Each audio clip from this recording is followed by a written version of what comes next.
بسم اللہ الرحمن الرحیم وبہ نستعین وہو خیر معین۔ اگر کسی کا وظیفہ تیمم ہو جبیرہ میں اور اعضاء تیمم پر ہی جبیرہ بندھا ہوا ہو تو اس کو تیمم جبیرہ کرنا ہے، یعنی جس اعضاء تیمم پر مثلاً ہاتھ پر جبیرہ ہے تو مٹی والا ہاتھ اس جبیرہ پر پھیرنا ہے، سر پر ہے تو مٹی والا ہاتھ سر پر پھیرنا ہے، یعنی جبیرہ پر بھی تیمم کریں گے، جب جو ہے تیمم کر رہے ہیں اس وقت بھی مٹی والا ہاتھ اس پر پھیرنا ہے۔ جس طرح پانی والا وضو کیا جاتا ہے تو گیلا ہاتھ پھیرایا جاتا ہے، تو یہاں مٹی والا ہاتھ تیمم جبیرہ میں انجام دیں گے۔ دوسری طرف کسی کا وظیفہ وضوء جبیرہ یا غسل جبیرہ ہے انسی و زخم میں، تو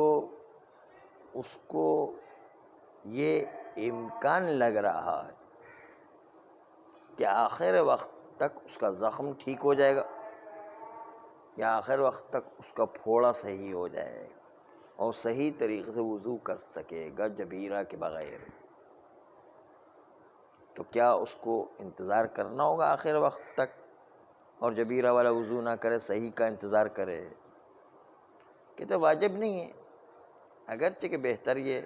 کہ آخر وقت تک عذر برطرف نہیں ہوتا ہے تو وہی جو جبیرہ والا وضو کر کے نماز پڑھا تھا، جبیرہ والا غسل کر کے نماز پڑھی تھی، وہی نماز اس کی صحیح و کافی ہے۔ لیکن اگر عذر برطرف ہو جاتا ہے آخر وقت میں اور صحیح وضو سے نماز پڑھ سکتا ہے، صحیح غسل سے نماز پڑھ سکتا ہے، تو پھر بہتر یہ ہے کہ اگر عذر برطرف ہو گیا ہے تو ایسی صورت میں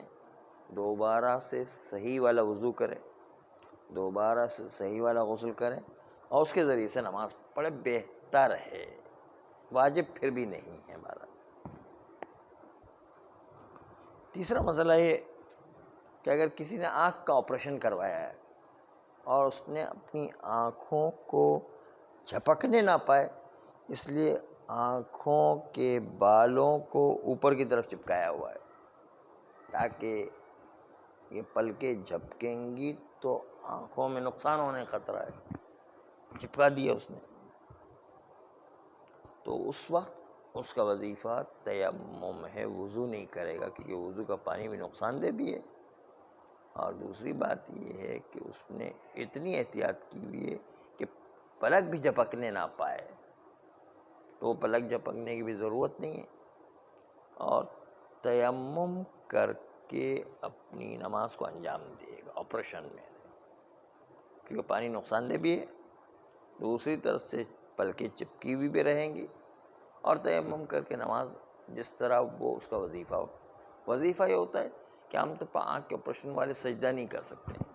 یا بعض اوقات رکوع بھی نہیں کر سکتے، کھڑے کھڑے جو نماز پڑھنا پڑتی ہے اس کو، تو کھڑے کھڑے جس طرح نماز پڑھنا ہے اس طرح نماز پڑھ لے، لیکن تیمم کر کے نماز پڑھے گا، کیونکہ آنکھ کے اندر نقصان بھی نہیں ہونا چاہیے۔ اگر جو کھڑے ہو کر نماز پڑھنا بھی مشکل ہو رہا ہے تو بیٹھ کر نماز پڑھے گا، تاکہ جو ہے اس کو آنکھ میں کوئی نقصان نہ ہو جائے، سجدے کی وجہ سے، رکوع کرنے کی وجہ سے یا کھڑا ہونے کی وجہ سے کوئی آنکھ پر زور پڑ رہا ہے تو آنکھ پر زور نہیں پڑنا چاہیے کس طرح، اس لیے اس کا وظیفہ ہے کہ وہ جو چیز نقصان دہ ہے وہ ہٹا دے، پانی نقصان دہ ہے تو وضو نہیں کرے، تیمم جو ہے وہ اس میں پلکوں کو جھپکانے کی بھی پابندی ہے، تو اس کو چپکا کے رکھے اور پھر چپکا کے تیمم کر لیں، اس طرح عام تیمم کیا جاتا ہے،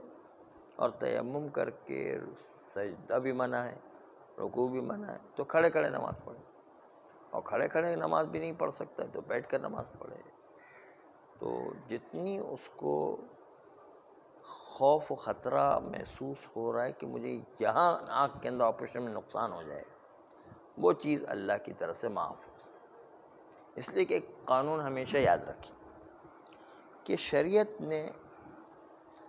لچک رکھی ہوئی احکام الہیہ، اور اس کے لیے ایک قانون بنایا، قانون عسر و حرج۔ انسان کو جب عسر و حرج پیش آئے، یعنی اتنی تکلیف پیش آ رہی ہے کہ قابل برداشت نہیں ہے، یا اتنی بڑی بیماری پیدا ہو رہی ہے جو قابل برداشت نہیں ہے، یا ایسی ہڈی ٹوٹ جاتی ہے، بیماری ٹوٹ پھکڑ جاتی ہے، تو اس کو کہتے ہیں قانون عسر و حرج، یعنی جو قابل برداشت نہیں ہے عرف کے لحاظ سے۔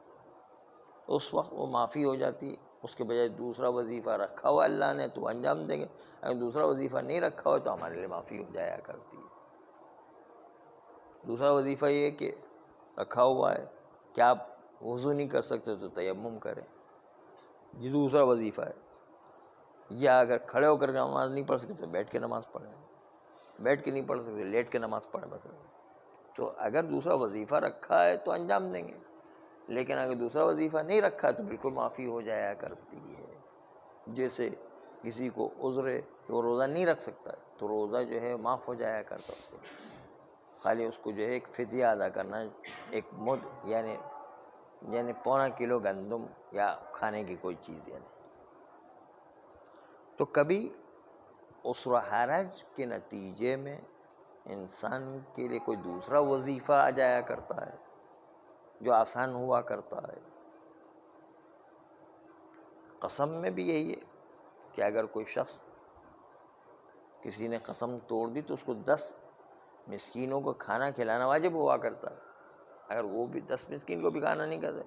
تو 3 روزے رکھنا واجب ہوا کرتا۔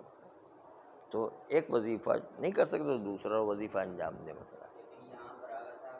یہ کہ سنا ہے میں نے جہاں تک قسم جو ہے وہ عربی میں کھائی جائے تو قسم مانی جاتی ہے، لیکن غیر عربی میں قسم نہیں مانی۔ قسم کی شرائط، ایک تو اللہ کا نام لینا ضروری ہے، دوسرا یہ کہ کوئی بہتر کام کے لیے قسم کھائی جا سکتی ہے، وہ مکروہ کے لیے قسم نہیں کھائی جاتی، برابری کے لیے بھی قسم، مباح کے لیے بھی قسم نہیں کھائی جاتی، اور زبان سے جاری ہونا ضروری ہے، عربی میں ہونا ضروری نہیں ہے۔ عربی میں ہونا ضروری نہیں، عربی میں ضروری۔ مثلاً کوئی دیکھیں کسی پر چوری کا الزام لگ جاتا ہے یا کوئی کسی کی بات نہیں مانتا تو وہ کہتا ہے اللہ کی قسم میں نے یہ نہیں کیا۔ ہاں تو یہ زبان سے ادا ہو گیا، اللہ کا نام بھی آ گیا، اور اس میں قسم اپنے آپ سے الزام دور کرنا یہ تو بڑا اچھی بات ہے، تو اس کے لیے قسم کھائی جا سکتی ہے بہرحال۔ ہاں تو قسم کو اگر کوئی توڑ دے یا جھوٹی قسم کھائے تو اس پر کفارہ لازم آتا ہے 10 مسکینوں کو کھانا کھلانا مثلا۔ یعنی جھوٹی قسم کھائے، ہاں، جھوٹی قسم کھائے یا قسم کو توڑ دے مثلا، توڑے۔ ہاں قسم کو توڑ دے تو کہ اللہ کی قسم میں یہ کام انجام دوں گا مثلا، پھر انجام نہیں دیتا ہے تو اس کے اوپر جو ہے یا کسی سے کہے کہ میں قسم ہے انشاءاللہ میں آپ کو 3 تاریخ کو پیسے دوں گا، ہاں دینا ہوں گا اس کے ایک ہفتے پر یعنی واجب، واجب ہو جائے گا۔ ہاں واجب ہو جائے گا اس دن۔ تو بات عرض کر رہے ہیں کہ اسلام میں ایک قانون عسر و حرج اتنا آسان کام ہے کہ جس کی وجہ سے کوئی بھی مرحلے پر مشکل پیش آتی ہے تو وہ اصل وظیفہ معاف ہو جاتا ہے، اس کے بعد والا وظیفہ انجام دے سکتے ہیں تو وہ بھی انجام دیں، نہیں دے سکتے تو بالکل کبھی معافی ہو جاتا ہے۔ لیکن یہ کہ یہ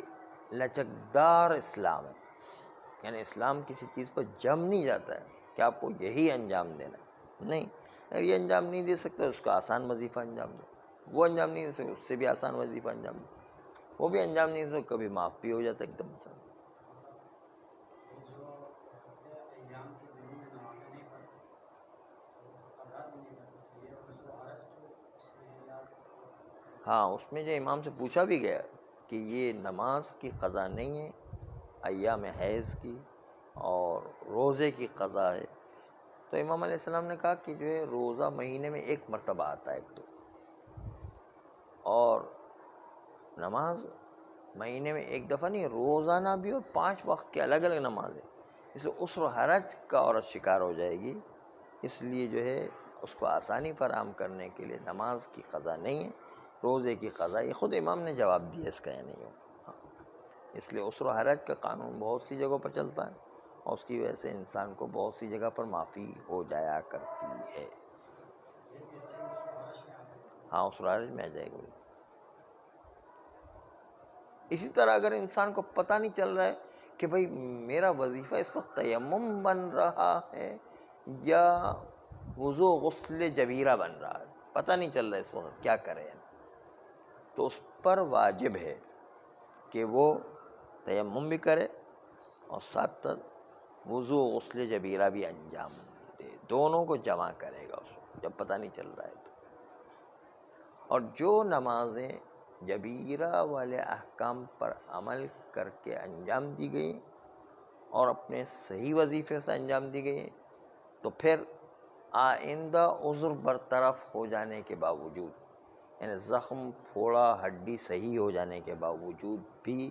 دوبارہ نماز کی تکرار کرنا واجب نہیں ہے۔ جو نمازیں پڑھ لیے وہی ٹھیک ہے، اس کو دوبارہ سے قضا کرنے کی ضرورت نہیں ہے، وہ اپنے وظیفے کے مطابق جو نمازیں انجام پا گئی وہ ٹھیک ہے، اس کو جو صحیح مانا جائے۔ لیکن اگر صاحب اس دن آپ نے علامہ اٹلی کا واقعہ بتایا تھا اور اس کے بیٹے کا، کہ ایک بندہ تھا جس نے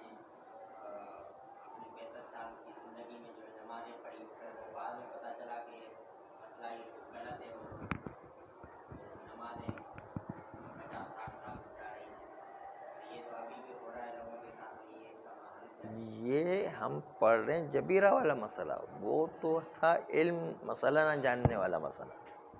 دونوں مسئلے الگ الگ ہیں۔ جبیرہ والے مسئلے سے اس مسئلے کو نہیں ملا ہے، ہاں وہ ایک الگ مسئلہ ہے، وہ ایک الگ بات ہے۔ اسی لیے ہم نے ایک قول نقل کیا تھا علماء کا، کہ علماء و مراجع کرام کہتے ہیں کہ پبلک کو وضو اور غسل صحیح طریقے سے اچھی طرح سکھاؤ، کیونکہ اس کی معافی جو ہے معافی نہیں ہوا کرتی، اس کی وجہ سے اس کی نمازیں باطل ہو جانے کا خطرہ موجود ہے،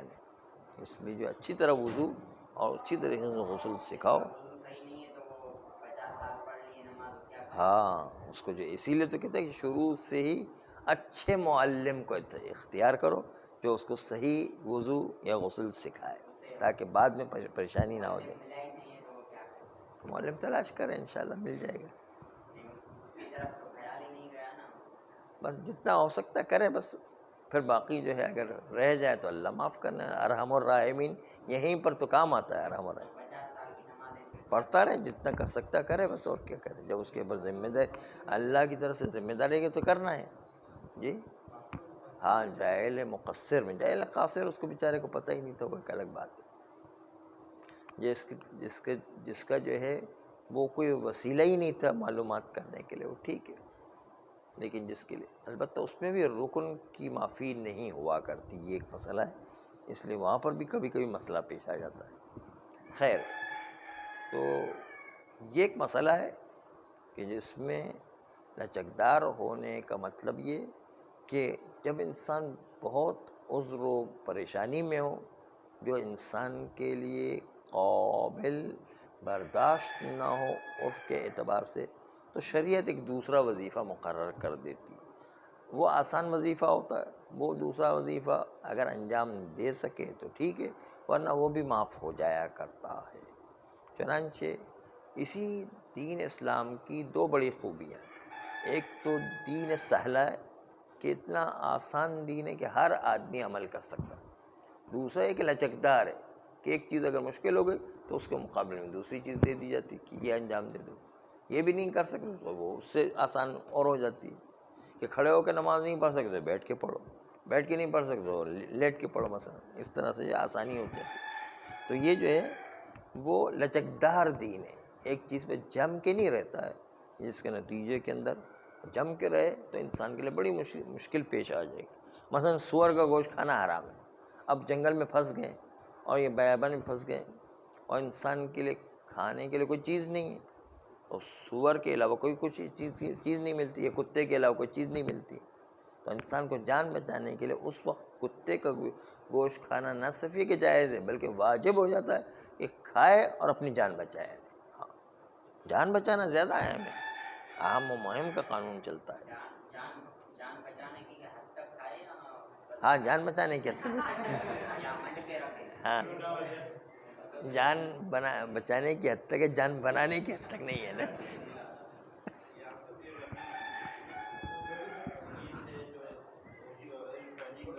ہاں،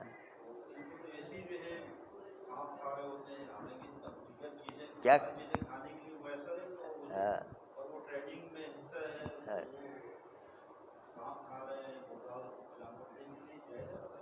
ہاں، جائز تو نہیں ہے، اگر بچا سکتے تو بچائے، لیکن اگر کوئی مجبوری ہے کہ اگر نوکری چھوڑیں گے تو گھر میں بال بچے بھوکے مر جائیں گے، پھر اس کی مجبوری ہے، پھر مجبوری ہو جاتی ہے۔ ایک مجبوری شخصی ہے، ایک مجبوری قومی مجبوری ہوتی ہے۔ آپ نے دیکھا ہوگا کہ جو بچے میٹرک یا انٹر کر لیتے ہیں وہ ایس بی کا امتحان دینے کے لیے جاتے ہیں، فوج میں یا ایئر فورس میں یا نیوی میں، تو وہاں پر ان کے ٹیسٹ ہوتے ہیں، ٹیسٹ میں اتار کر کے کپڑے پورے دیکھتے بھی ہیں اور پھر جو اس کو ہاتھ لگا ٹیسٹ کرتے ہیں کہ یہ جو ان کے اعضاء صحیح ہے یا صحیح نہیں ہے، یہ اس کو باقاعدہ ٹیسٹ کیا۔ تو اس کی جو ہے شریعت نے اجازت دی قوم کی مصلحت کی خاطر کہ ہمارا بندہ کوئی فوج میں اگر نہیں جائے گا تو اس کے نتیجے کے اندر ہم جو ہے شیعہ بغیر فوج کے رہ جائیں گے، اور اس کا نتیجہ ہے کہ پوری قوم جو ہے ماری جائے گی۔ پھر اس مصلحت کی خاطر مجتہدین نے اس کی بھی اجازت دے دی ہے۔ تو یہ کبھی کبھی ایسے شخصی مسائل پیش آ جاتے ہیں، کبھی نوعی مسائل پیش آ جاتے ہیں، اس کی خاطر بھی جو ہے مجتہدین کرام اس کو اجازت دے دیا کرتے ہیں۔ صلی اللہ علیہ